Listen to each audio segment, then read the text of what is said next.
19 Nocturne Boulevard. Nocturne Boulevard? Not far. When you hit Howard, hang a right. Howard meets Phillip at a weird kind of angle. Then you cross James and Poe. You can't miss Nocturne. It's just past the Automatic. 19 Nocturne Boulevard. Your address for suspenseful stories of the speculative, strange, and supernatural. Tonight's story is The Perfect Pigeon.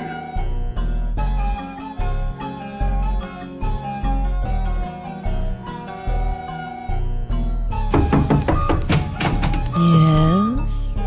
This is 19 Nocturne Boulevard. Won't you step inside?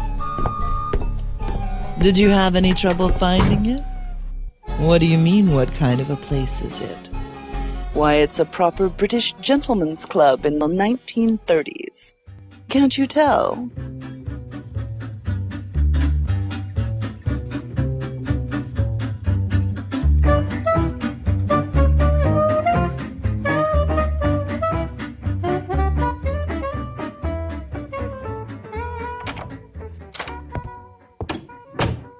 Bartholomew, old man. Believe it or not, I have been had. Algernon Winthrop III? Had? Hold on. No, I don't think I hear the trumpet hailing the end of all things. So how could you possibly... Hush. Do you want to hear the story or not? I don't know. Do I? You're the only one I can tell, so I expect you can guess what this is in regards to. Art? Yes, I was approached last Wednesday week by a vision of loveliness. Male or female? Female, of course. You know which direction my loveliness runs. A trim auburn lass with a back like she'd been born on a horse. There is something to be said for centaurs. She said she had been referred to me as a leading authority on certain kinds of paintings. Aha! Well, I am. And I have the advantage of being outside the normal rope and cap mobs. Someone with no affiliation to bat for. Correct. She invited me to her country estate, and how could I refuse?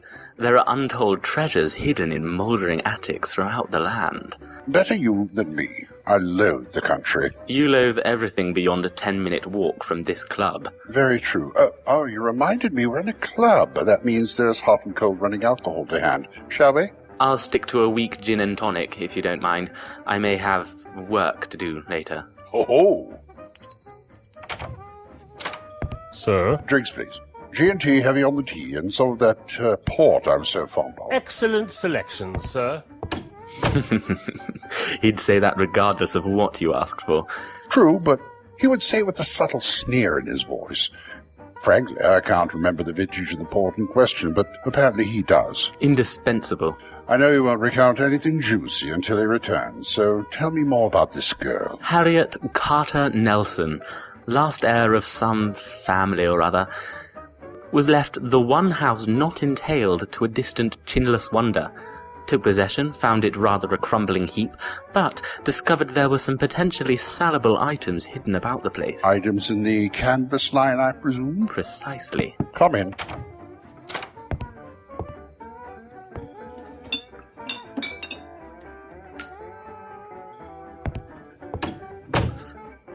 Perfect. Gem of a man. I can't remember his name any more than the vintage, but I do try and appreciate him whenever I have the chance. Appreciate him a bit for me, too, would you? Certainly.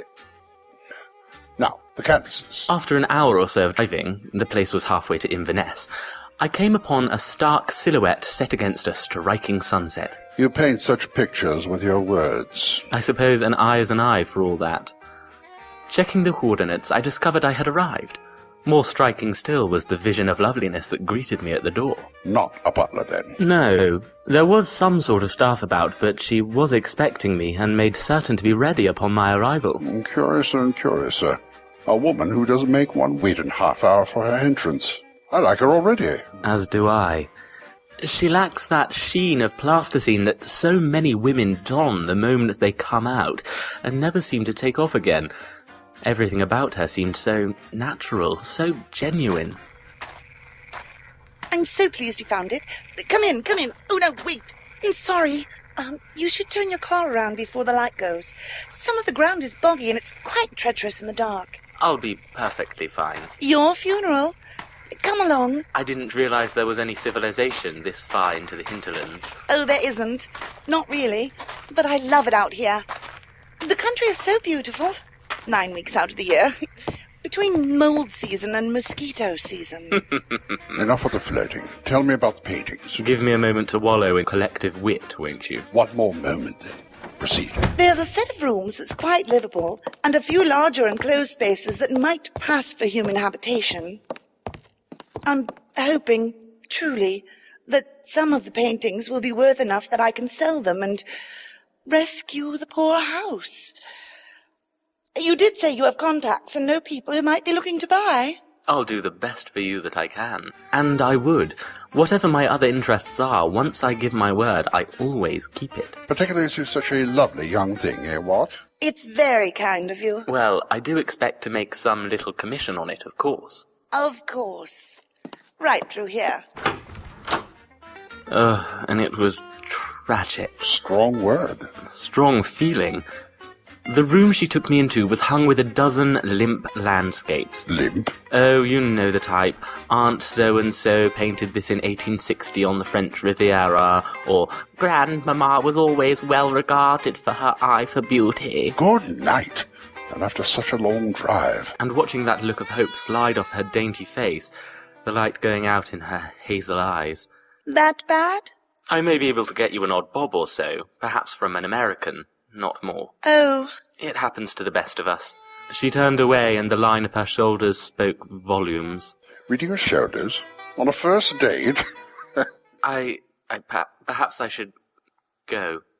No. Can I trust you? Goodness, would anyone say no to that? Goodness be blowed. I'm going to take a chance. People have said good things about you. Come along. She took me deep into the bowels of the house, into some sort of secret room. I watched closely as she tweaked various odds and sods on a rococo mantelpiece, and a panel slid open. There's a family spectre, but it's benign. Spirits have never bothered me, and in this room, by God. Yes? Arrayed around the walls were a good dozen of what looked like genuine old masters. Undiscovered, possibly unknown. Real? Real. Yes, but problematic. How so? Apparently, according to unverifiable family lore, one of our ancestors was quite the notorious bandit. Bandit? Highwayman, I believe they called the titled ones. He raided everything within a week's ride, they say, and stashed most of the boodle here. Everything that could be sold easily went long ago. Gold, jewels, things like that. Well, if they were stolen so long ago, I doubt there would be any debate as to the ownership. Oh, I'm quite certain you're correct. It's just... Yes? There's no money. Not a sou. I can't possibly defend even the slightest case. A solitary whisper of doubt and I'll lose everything. If not to someone who claims ownership, then to one of the cousins.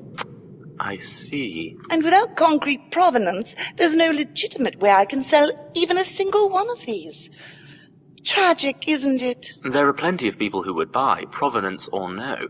You might not get full measure, but that all depends on your patience and negotiating talent. Buyers there may be, but I shouldn't know where to find them. I would. And even if I did, I wouldn't know the first thing to say.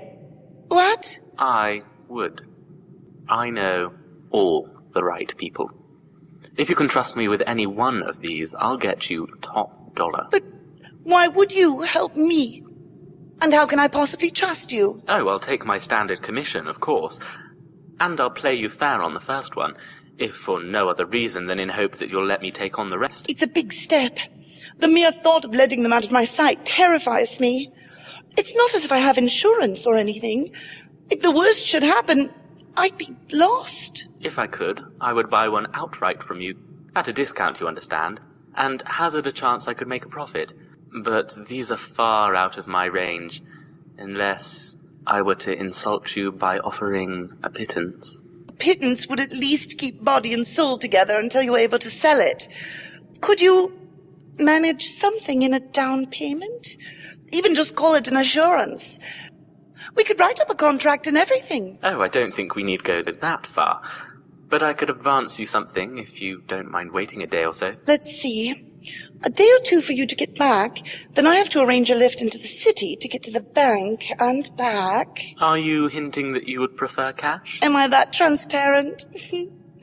I used to be quite a good liar, I'm told. But desperation does wear one's nerve a bit thin. And the local shops no longer honour this house with credit. I could manage, say, £1,000 assurance, if you'll let me take that small one. 1,000? You think this is worth so much? 10 times that at least. My saviour. I shall have it crated and ready for transport when you return.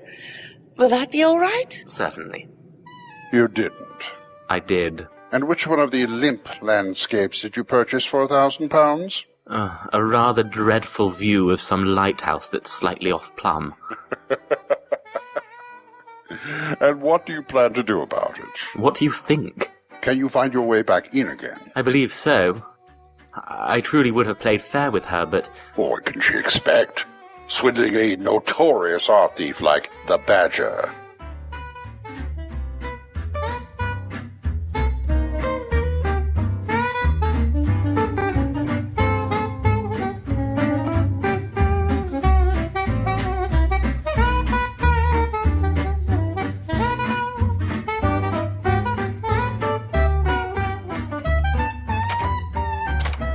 Oh, Bart, my old chum, all is lost. Sit, dear boy, sit and tell.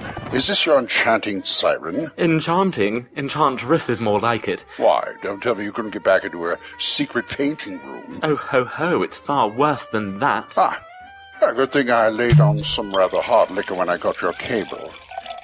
Drink up. Oh, there's really not much to tell. I hope you have more than that. This is expensive stuff. I got into the house, even managed to find the right combination of walls on the carving. She pushed a number of extra thingamies. Did I mention that? So she knew you were watching? Yes, brilliant. She's bloody brilliant. Let me get this straight. This charming chit of a girl has fooled you twice, and yet you still admire her? I admire her because she has fooled me twice. And her loveliness has nothing to do with it. Well, it certainly doesn't hurt. So, you got into the room? Yes. I got in.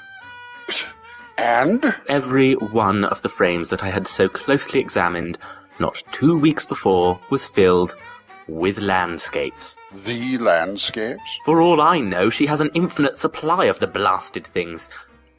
Good God. What? I can't believe it never occurred to me before. What if I'm not the first? Whatever do you mean? What if this little minx has pulled this same trick on other so-called art dealers? Are you outraged at her daring, or because she didn't pick you first? There she was, dressed in a plain homespun, crying infinite poverty, when she may have just held up half the crooked door handlers in Piccadilly. I can see why you admire her. The beast! I can't wait to meet her. Wretch! You'll have to bring her around sometime. What?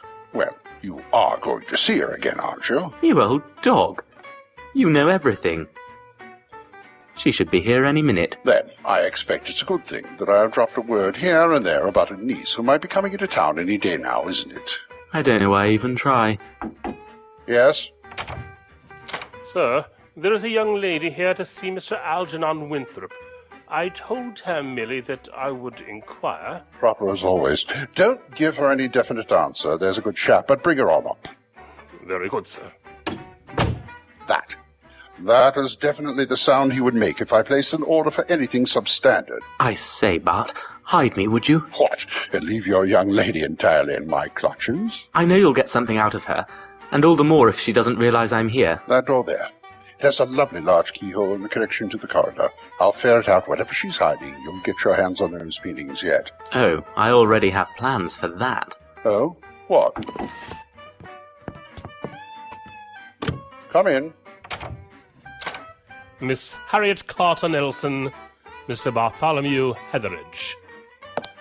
Please, have a seat, Miss Carter Nelson. I pray you won't take offense at my not rising, but my gout has been simply murdered this past week. But I was invited here by Mr. Winthrop. I have sent him on some trifling errand in hopes that we might finish our business without his interference. Business?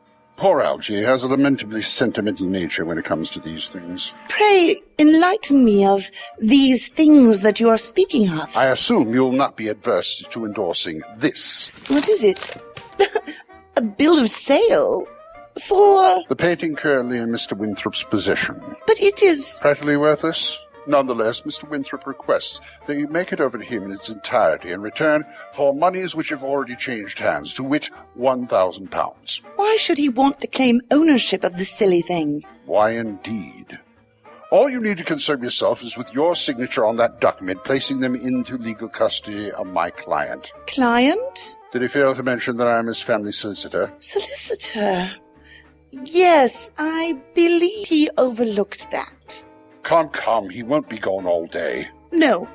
I should like to hear the reason for this. Miss Carter Nelson, I am not here to give explanations, merely to get one of two outcomes from you. And while my preference will be for you to regain your painting and my client his money, that is undoubtedly out of the question. Should the need arise, I am also prepared to begin legal proceedings.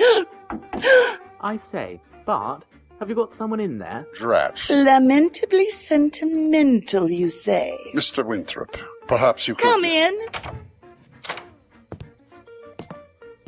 Good gracious, are you keeping secrets from me, old man? I am merely trying to legitimize the transaction that passed between you He's two. trying to get me to sign over all ownership of that painting. Oh, good job. Go on. You actually want it? It's not a matter of what I want. It is a matter of making the entire situation clear and above board. The painting has more than been compensated for. What do you plan to do with it? That is none of your concern. The only thing that needs to happen here and now is for you to transfer title or return my client's deposit. This is hardly fair. I shall need to consult a solicitor as well. See to it that this bill of sale is proper and above board. You're right, of course. If you give me the name of your solicitor, I can contact him directly. Probably best to have him on hand regardless, just in case Mr. Winthrop decides to take my advice as legal action. Mr. Winthrop, I just want to... You can call me Algernon if you'd like, Miss Carter Nelson. Algernon? Very well, but And perhaps I might be allowed to call you Harriet? Will it help convince you this does not require legal action if we are on a first-name basis? Perhaps. Will it help convince you to let me in on the big secret about the, painting in question? Oh, that. It's really quite simple. Hush, Barty. I know how to handle women. Shall I ring and have someone bring you a lozenge? No? Very well. Now, Harriet. I can take a joke as well as the next fellow, don't you agree? You've been a pip. And I'm sure you feel that perhaps I've only got what I deserve, as I may very well have been on the verge of stealing your lovely old master. Or, at the very least, short-changing such a poor but lovely young heiress. You would be surprised how many might consider such dastardly deeds, given your position and the opportunity. How many? Well, I can assure you that I would have played fair with you, and got you the best possible deal. That is all moot. Why can't you just null the entire transaction and give the painting back? The colonel, the person in question, has stated a clear unwillingness to own any piece of dubious origin. A colonel? I suppose you must have realized by now that I have a potential buyer for the painting, and that I will be making back, more than my 1,000. For that drab thing? Some pieces sell on merit, others on sentiment. The best salesmen are those who find the right customer. How much? And as far as you are concerned, it is £1,000 already paid, and an agreement on my client's part not to litigate for false pretenses. No, really. Algernon? How much? I've been offered 5,000, but only with a clear title. 5? For Great Aunt Ermintrude's impressions of a Baltic lighthouse? A leaning Baltic lighthouse. A Baltic lighthouse a certain colonel recognizes as a place near where he was once stationed in his youth. A place he used to meet his one true love. Truly? So he says, and I was of no mind to disabuse him. Suddenly I've been hit with a terrible guilt complex about having taken such foul advantage of you. Oh, really? Such a sentimental streak. I never would have suspected it of you. I hide it well. I think the best way to handle this is to give you your money back, claim my painting, and call it all even. Oh, really? Yes. And just to show what a good sport I am, I'd like to make a present of the silly thing to your friend, Colonel, I fear you have overplayed your hand, young lady. Whatever do you mean? You are adorable. You make it sound as if I was a puppy. No, you are far cleverer than any puppy. I should hope so. I think this is where I should take my leave. No, Why? there's still the matter of my money. Get it from your colonel. Oh, let go, you beast! Here now. I will not have this. Sit down, both of you. I said sit. I have the answer to this dilemma, if you'll just be quiet and listen. He probably does. He's very clever. I think you both find yourselves too clever by half. You fit in quite nicely then, don't you? How odd. I distinctly recall did I not say to be quiet? We'll be good, Papa. Are you planning to mete out justice like old King Solomon? Do you want half a painting? Good. Now, the way I see your problem, Miss Carter Nelson, is you wish to preserve your home and are going about it in this rather nefarious manner. Well, This is no time for prevarication, Miss Harriet. I am using what little I have to save my home. Yes. Very well. And if I happen to take slight advantage over those who otherwise would have taken similar advantage of me. I already told you, Harriet, I would never have... But I couldn't know that, could I? Hush. I swear you pick like... Well, we'll leave that for the moment. And your problem, dear boy, is that you would love to get your hands on the lovely old masters that this young woman consorts with. You make it sound quite filthy. Not the only thing. Yes, I would love to be the one to discover such lovely pieces and be able to find them good homes, even legitimate ones. Oh, well, then the answer is simple. Oh, really? You two should marry. What? Capital idea. Was thinking something along those lines myself. Oh, here. Here is your bloody £1,000.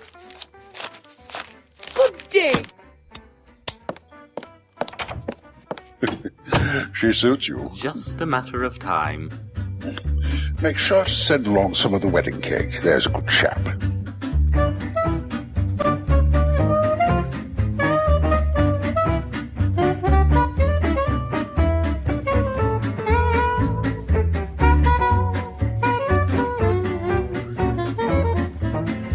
Now that you know how to find us, don't be a stranger. We have enough of those already.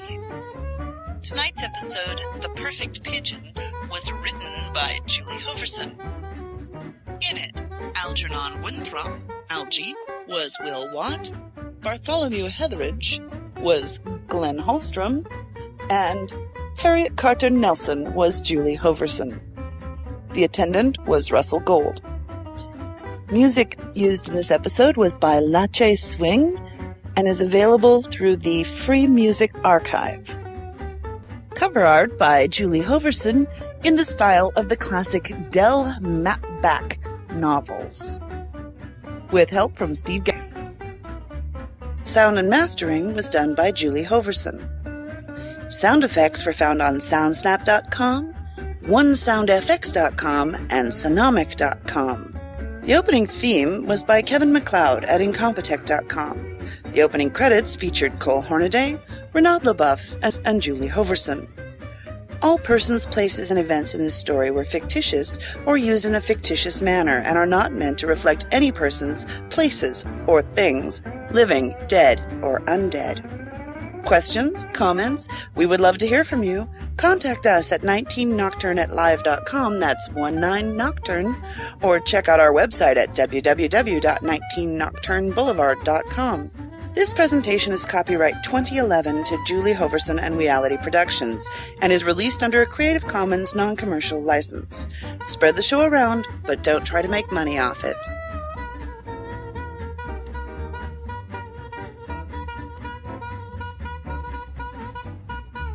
Yes, I was approached. I wasn't approached at all. Interlands? I'll record both, because I'm not going to lie, I don't know how to pronounce that word. Oh, I have a drink, especially for this line. Goodness.